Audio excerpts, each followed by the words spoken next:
নমস্কাৰ বন্ধু বান্ধৱীসকল SK jobs update চেনেলটোলৈ পুনৰবাৰ আপোনালোকক স্বাগতম জনাইছোঁ। যিসকল কেণ্ডিডেটে নাৰ্ছিঙত এডমিশ্যন ল'ম বুলি ভাবি আছে আৰু নাৰ্ছ হোৱাৰ যথেষ্টখিনি আশা মনতে পুহি ৰাখিছে, সেই বন্ধুসকলৰ কাৰণে বা সেই বান্ধৱীসকলৰ কাৰণে এটা ভাল খবৰ বুলি ক'ব লাগিব।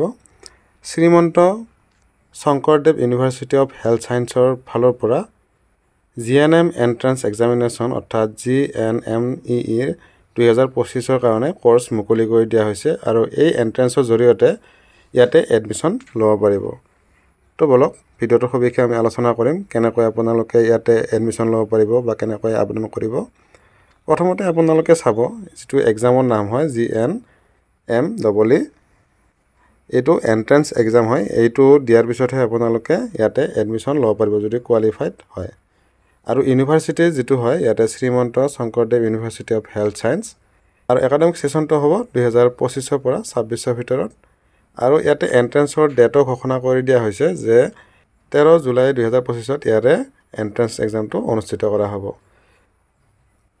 ক'ত অনুষ্ঠিত কৰিব সেইটো যদি চাওক, গুৱাহাটী অনুষ্ঠিত কৰিব, ডিব্ৰুগড়, শিলচৰ, যোৰহাট, বৰপেটা, তেজপুৰ, ডিফু, লখিমপুৰ, নগাঁও, নলবাৰী, ধুবুৰী আৰু কোকৰাঝাৰত এইকেইটা চেণ্টাৰত এণ্ট্ৰেন্স এক্সাম আপোনালোকে দিব পাৰিব। পৰীক্ষাটো হ'ব OMR বেচিছত, আপোনালোকে OMR দ্বাৰা পৰীক্ষাটো দিব পাৰিব, এণ্ট্ৰেন্স টেষ্টটো।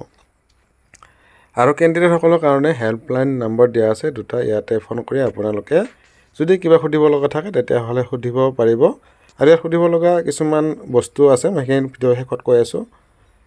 আৰু ইয়াতে আবেদন কৰাৰ কাৰণে 17 বছৰ হ'ব লাগিব। যিসকল বন্ধু বান্ধৱীয়ে হায়াৰ ছেকেণ্ডাৰী পৰীক্ষা দিছে এইবাৰ, সেইসকলে আবেদন কৰিব পাৰিব। আৰু ইয়াতে 35 বছৰলৈকে আবেদন কৰিব পাৰিব। এজ ৰিলেক্সেশ্যনৰ কথা ইয়াতে উল্লেখ আছে। এডুকেশ্যন কোৱালিফিকেশ্যন ইয়াতে হায়াৰ ছেকেণ্ডাৰী পাছ হ'লে আবেদন কৰিব পাৰিব। আৰু ইয়াতে আৰ্টছৰখিনিও কৰিব পাৰিব, কিন্তু ইয়াতে ছাবজেক্টৰ কথা কিছুমান উল্লেখ আছে, সেইখিনি আপোনালোকে ভালকৈ কনফাৰ্ম হৈ ল'ব। ছায়েন্সৰখিনিটো কৰিব পাৰিবই, ফিজিক্স, কেমেষ্ট্ৰি আৰু বায়'লজি এই তিনিটা ছাবজেক্ট থাকিব লাগে। লগতে 40% মাৰ্ক থকাৰ কথা ইয়াতে উল্লেখ কৰিছে হায়াৰ ছেকেণ্ডাৰীত। আৰু আৰ্টছৰখিনি কি ছাবজেক্ট দিব, ইংলিছটো দিব লাগিব কম্পালচাৰী, কিন্তু বাকী তিনিটা ছাবজেক্ট কি দিব সেইটো আপোনালোকে কনফাৰ্ম হৈ ল'ব। কাৰণ ইয়াতে সঠিকভাৱে এডভাৰটাইজমেণ্টখনত উল্লেখ নাই, আপোনালোকে সেইটো কনফাৰ্ম হৈ আবেদন কৰিব, নহ'লে আপোনালোকৰ এপ্লিকেশ্যনবিলাক ৰিজেক্ট হোৱাৰ চান্স থাকি যায়। চ' ফিজিকেল ফিটনেছৰ কথা উল্লেখ আছে। লগতে ইয়াতে PRCৰ কথা উল্লেখ আছে। PRC অৰ্থাৎ আপোনালোকে পাৰ্মানেণ্ট ৰেচিডেণ্ট চাৰ্টিফিকেটখন আপোনালোকৰ থকা হ'ব লাগে। আৰু কেটেগৰী ৱাইজ আপোনালোকৰ এপ্লিকেশ্যন ফিবিলাক দিয়া আছে। জেনেৰেলৰ কাৰণে 1500 টকা, SC ST কাৰণে 1200 টকা, OBC MOBC আৰু EWSৰ কাৰণে 1200 টকা, টাই আহোম, কোচ ৰাজবংশী, মৰাণ নাইবা মটক, চুতীয়া এইখিনিৰ কাৰণে 1200 টকাই ইয়াতে এপ্লিকেশ্যন ফি ৰাখিছে। তো আবেদন কৰাৰ কাৰণে আপোনালোকে যিটো ৱেবছাইট দিয়া আছে সেই ৱেবছাইটটোত যাব লাগিব, ভিডিঅ' ডেছক্ৰিপশ্যনতো দিয়া থাকিব। আৰু ইয়াতে আবেদন আৰম্ভ হৈছে 13 মে 2025 পৰা, আৰু লাষ্ট ডেট ৰাখিছে 13 জুন 2025লৈকে। আপোনালোকে খৰধৰ কৰিব নালাগে, লাহে ধীৰে আপোনালোকে আবেদনখিনি কৰি ল'ব।